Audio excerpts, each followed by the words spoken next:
বিএনপির সঙ্গে আপনাদের বেশ কয়েক বছর ধরে একটি মিত্র ভাব আমরা দেখছি। সেখানে আমরা যতদূর জানি আপনাদের বিভিন্ন সময় আপনাদের কথা শুনেছি, আমরা গণমাধ্যমের বিভিন্ন সংবাদও আমরা দেখেছি। আপনারা অনেক সময় নাম না প্রকাশ করার শর্তে অনেক কথা বলেন। সেক্ষেত্রে আমরা দেখেছি যে বিএনপির কাছে আপনাদের একটি তালিকা দেওয়া হয়েছে, আপনারা কে কয়টি আসন চান। গণ অধিকার পরিষদ না, শুধু সব দল থেকে যারা বিএনপির মিত্র দল আছে তাদের প্রত্যেকেই তালিকা দিয়েছে। আপনাদের দলের পক্ষ থেকে আসলে কতজনের তালিকা দেওয়া হয়েছে?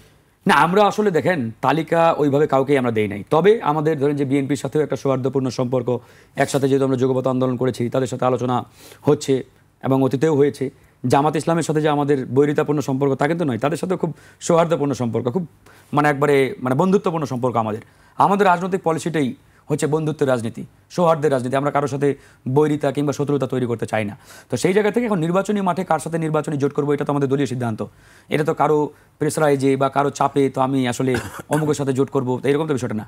এখানে আমি আসলে শুধু ওই আসনকে কেন্দ্র করে বা আসন কেন্দ্রিক চিন্তা থেকে নির্বাচনী জোটে যেতে রাজি নই বা আমার দল রাজি নয়। আমরা মনে করি যে আমরা তারুণ্যের রাজনীতি করি, আমাদের অধিকাংশ রাজনৈতিক নেতৃবৃন্দ তরুণ, আমাদের দীর্ঘমেয়াদী রাজনীতি করতে হবে। সুতরাং আমাদের যে লক্ষ্য উদ্দেশ্য এটার সাথে যাদের মিল পাওয়া যাবে, শুধুমাত্র ওই 10টা 15টা আসন দিলেও আমাদের চলে গেলাম না। একই সাথে তারুণ্যের স্পিডকে ধারণ করতে হবে, গণঅভ্যুত্থানকে ধারণ করতে হবে এবং নতুন বাংলাদেশ বিনির্মাণের যে জুলাই যে আমাদের কি বলে যে সংস্কার, এই সংস্কার বাস্তবায়নের মনোভাব আমাদের মধ্যে থাকতে হবে। আপনি বলছেন 10টা 15, এই বিষয়গুলো বিএনপির সাথে মিললে বা জামাতের সাথে মিললে যাদের সাথে মিলবে। আপনারা কি কোনো আসনের নিশ্চয়তা কি বিএনপির কাছ থেকে পেয়েছেন? আমরা তো এখনো বিএনপির সাথে এই নিশ্চয়তার বিষয়ে কোনো আলোচনা করি নাই। আলোচনা হয়নি এখন? না, আমরা বলেছি বিএনপির সাথে একাধিক বৈঠক হয়েছে, বিএনপি আমাদের কাছ থেকে বারবার তালিকা চেয়েছে, আমরা বলেছি। তারা মাঝে মাঝে বলে যে আপনাদের আসলে সম্ভাব্য উইনেবল ক্যান্ডিডেট কোন কোন আসনে আছে, তা আনঅফিসিয়ালি আমাদের আলোচনা হয়েছে। আমরা মনে করি যে আমরা 25 থেকে 30টা আমাদের একবারে মোটামুটি প্রথম সারিতে ফাইট দেওয়ার মতো আমাদের ক্যান্ডিডেট। যেমন ধরেন হবিগঞ্জ আমাদের একে চৌধুরী আশরাফুল বারী নোমান সাহেব আছেন, সাবেক জেলা বিএনপির সেক্রেটারি ছিলেন, এখন গণ অধিকারের সভাপতি। আমাদের ওই গাইবান্ধা 3-এ সুরুজ্জামান সরকার, সাবেক উপজেলা চেয়ারম্যান।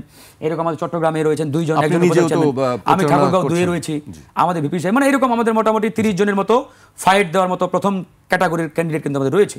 তো আনঅফিসিয়ালি এগুলো আমাদের বিএনপির সাথে আলোচনা হয়েছে, কিন্তু এখনো পর্যন্ত সে ধরনের কোনো আশ্বস্ত আপনারা এখন পর্যন্ত আমরা ওই আলোচনায় যাই নাই।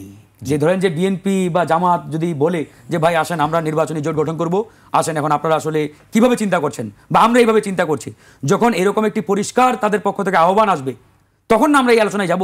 এই আহ্বান তো ধরেন যে বিএনপির পক্ষ থেকে আসে নাই বা জামাতের পক্ষ থেকেও তো বলা হয় নাই। ইভেন জামাতের সাথে বোধহয় 8টি দল যে আন্দোলন করতেছে তাদেরকেও আমরা মাঝে মাঝে জিজ্ঞেস করি, তারাও বলে যে এখনো আমাদের আসন কেন্দ্রিক আলোচনা আমাদের মধ্যে হয়নি। তবে তারা যেটা বলেছে যে আমাদের নির্বাচনটা হবে সমঝোতা নির্বাচন, আমরা সমঝোতার মাধ্যমে নির্বাচন করব।